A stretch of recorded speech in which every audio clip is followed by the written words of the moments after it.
Hello, Assalamu alaikum. Welcome to another edition encore of Ataya. Aujourd'hui, Ataya sans Ataya. Bienvenue, grand frère. Comment vas-tu? Ça fait plaisir, hein? Moi aussi, ça me fait Vous nous plaisir. inspirez depuis Merci. très longtemps. Je suis un grand fan de ce que vous faites. Oh, merci. Et aujourd'hui, on est là en Afrique du Sud, dans une très grande conférence. Moi, c'est la première fois, je ne sais pas vous, Indaba. Mais aujourd'hui, on regarde Alain Foka. Mais Alain Foka, pas des autres médias, mais Alain Foka avec Afro Media, votre propre entreprise aujourd'hui. Vous continuez à nous inspirer sur les médias. Qu'est-ce qui vous a poussé aujourd'hui à créer ce média pour vous-même? Pour moi, c'était une évidence qu'il fallait arrêter de raconter l'histoire du point de vue de l'autre.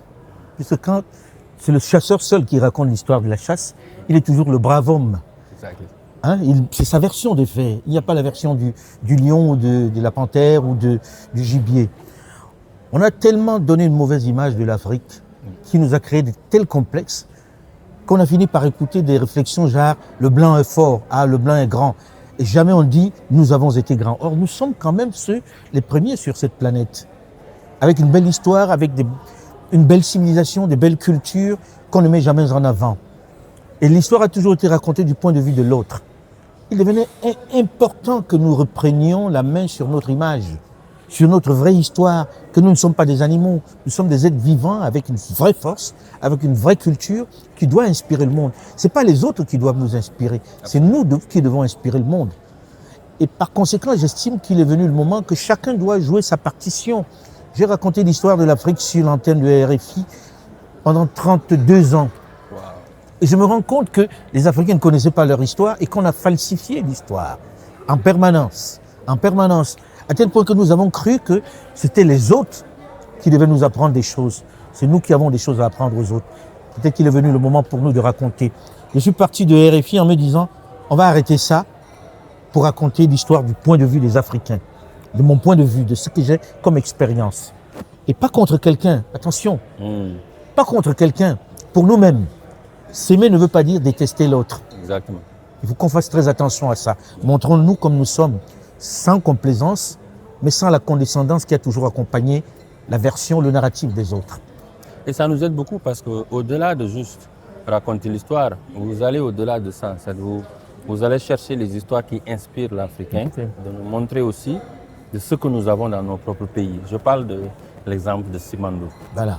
Aujourd'hui, moi, quand j'ai entendu de Simandou, vous êtes la première personne dans votre YouTube que j'ai entendu de Simandou. J'ai pris mon temps, 1 heure de temps, 52 minutes.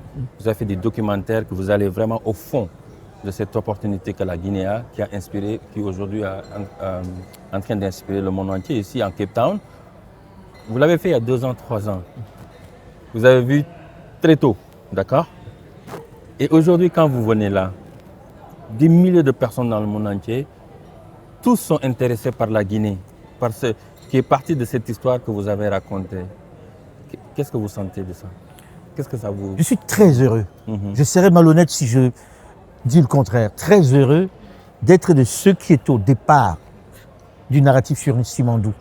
Mais ce n'est pas venu naturellement. J'ai rencontré des personnes qui, comme moi, croyaient en l'Afrique, croyaient au potentiel de l'Afrique. Quand j'ai débarqué à Conakry, j'ai été reçu par le général, le président, et par quelqu'un qui tout de suite m'a parlé de Simandou, qui s'appelle Djiba Diakité. Monsieur Simandou. Monsieur Simandou. Ouais. Et nous avons passé une soirée extraordinaire où il m'a raconté le scandale que nous vivions, qui m'a tellement fait mal que j'ai passé des nuits à ne pas dormir. Un grand panafricain. En disant, on ne peut pas avoir un tel potentiel et que l'Afrique ne connaisse pas. Et qu'on continue de nous voler, de nous piller pendant que nous regardons. Exactement. Et c'est pour ça que j'ai parlé de 64 ans de braquage. Et le président m'a accompagné dans l'aventure en me disant, tu peux aller regarder ça. Grand frère, va regarder. Et Djiba m'a dit, grand frère, il faut que tu vois ça de tes propres yeux. Heureusement. Et je suis allé à Simandou et j'arrive, je vois ce scandale géologique, cette folie. Vous l'avez touché. Parce que le mot n'est pas suffisant. Ouais. Il faut le voir. Quand je parle de Simandou, pour moi, ça me prend dans les tripes parce qu'il faut le voir. Ouais. C'est ça. C'est l'une des plus grandes richesses que Dieu ait données à la Guinée. Et pendant ce temps, il y a des structures internationales qui se sont assises dessus, ont volé la Guinée, ont pillé la Guinée, sont allés hypothéquer les biens de la Guinée sur le marché international, sans rien donner aux Guinéens. Donc aujourd'hui, de toi à moi, Thion, je suis fier quand je regarde, je vois ce que c'est en train de devenir. Incroyable. En quelques années, par la volonté de quelques personnes. Exactement. Les gens vont faire de la politique, etc. La politique sans l'économie ne vaut rien. Pas. Exactement. Là, on parle d'économie. Il y a de l'argent qui entre en Guinée. De richesse. De la création de richesse. Il y a de l'argent qui entre en Guinée. Là, on est à Indaba, toi et moi.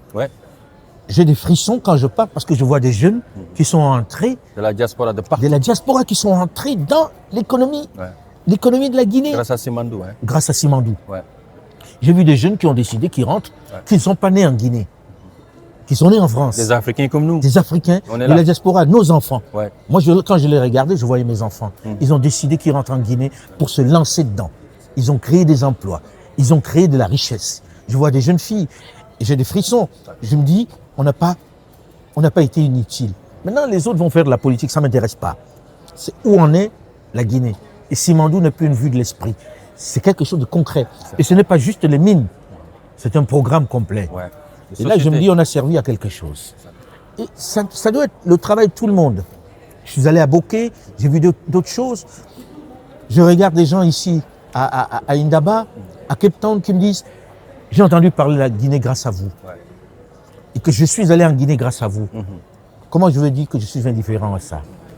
Et ça permet de dire, chacun doit récupérer le narratif africain. C'est une urgence, ce n'est pas une coquetterie.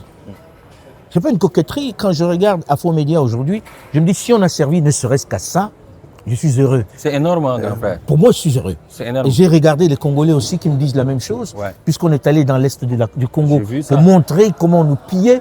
Je regarde la GECAMINE aujourd'hui, je regarde les contrats qui se font. Je me dis, le média africain n'est pas une coquetterie, c'est une urgence. Exactement. Et on ne doit pas être là juste pour montrer des choses futiles. On doit aller au fond des choses.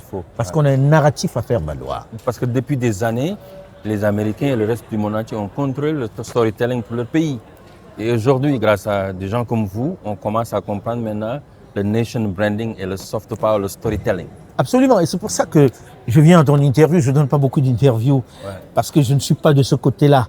C'est-à-dire, je suis plutôt journaliste, pour dire bravo pour ce que tu fais, parce que le storytelling change la mentalité des gens. Perception. La perception des gens. Quand vous arrivez aujourd'hui, vous êtes fier de dire « je suis en Guinée ». Avant, quand vous disiez Guinée, c'était juste la saleté, c'était juste le désordre, les guerres, etc.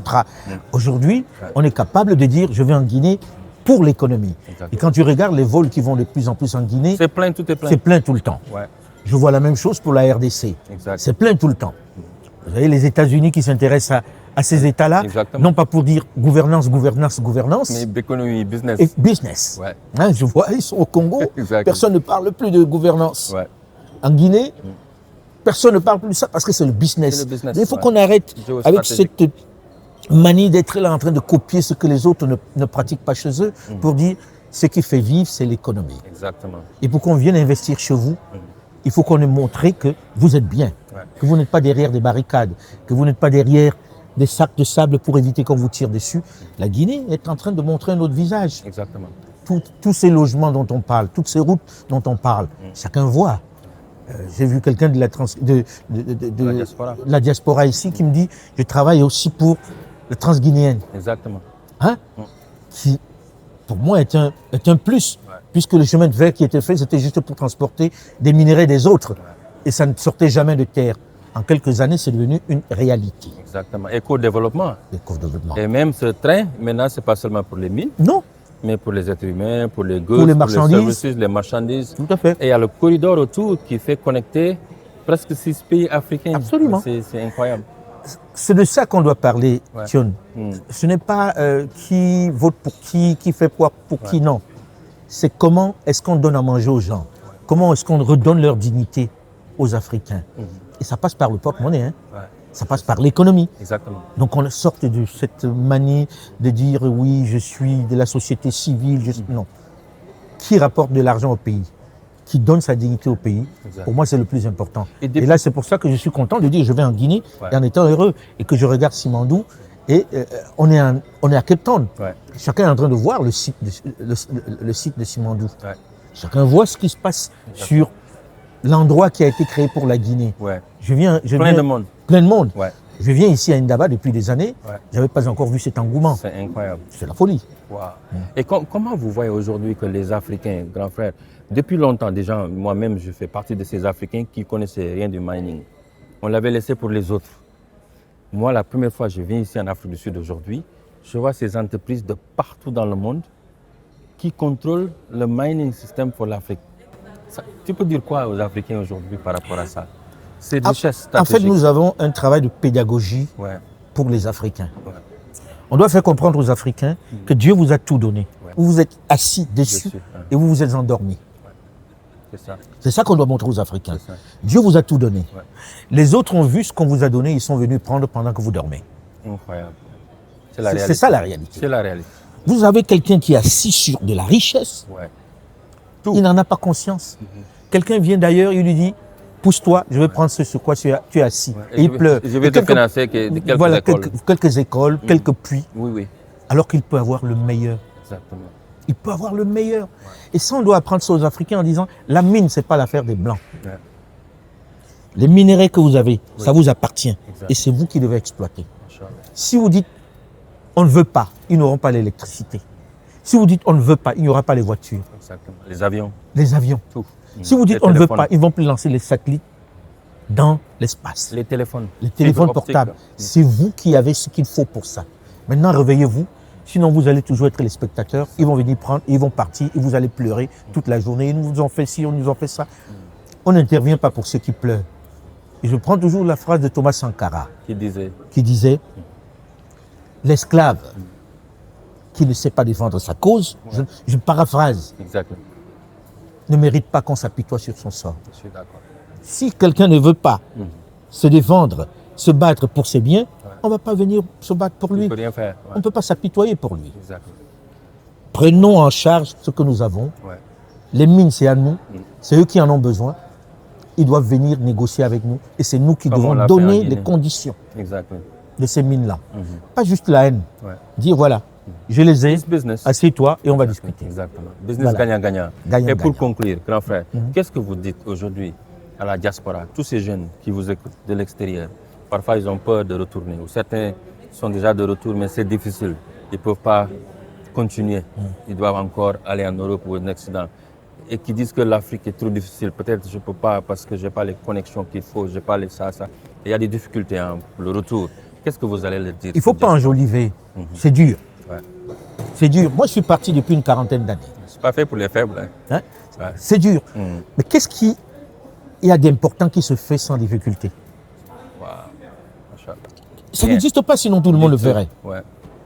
Je pense que le seul endroit où il y a une possibilité de développement infini, c'est l'Afrique. Ouais. Il faut être là au moment où ça se passe. Exactement. Sinon, les autres vont prendre et quand vous arriverez, vous n'aurez plus de place. Rien à faire. C'est maintenant. Exactement. Moi, j'ai fait le choix de rentrer après 46 ans. Wow. C'est pas facile, mais je sais que c'est maintenant Exactement. qu'il faut revenir. Revenir ne veut pas dire qu'on a tout abandonné. Revenir, ça veut dire venir prendre sa part dans le développement, dans la construction, dans l'élaboration de ce qu'on est en train de faire. Sinon, vous arriverez en retard. Ce n'est même pas un choix, ce n'est pas une option. Yeah. Venez prendre votre part, c'est le moment. Merci, grand frère. Merci. Et vous êtes en train Merci, de jouer John. votre partie. God bless. Merci. Merci beaucoup. Merci à toi. C'était le grand frère. Et bon Alain courage. Popa. Merci. On est ensemble. God bless you. À la prochaine.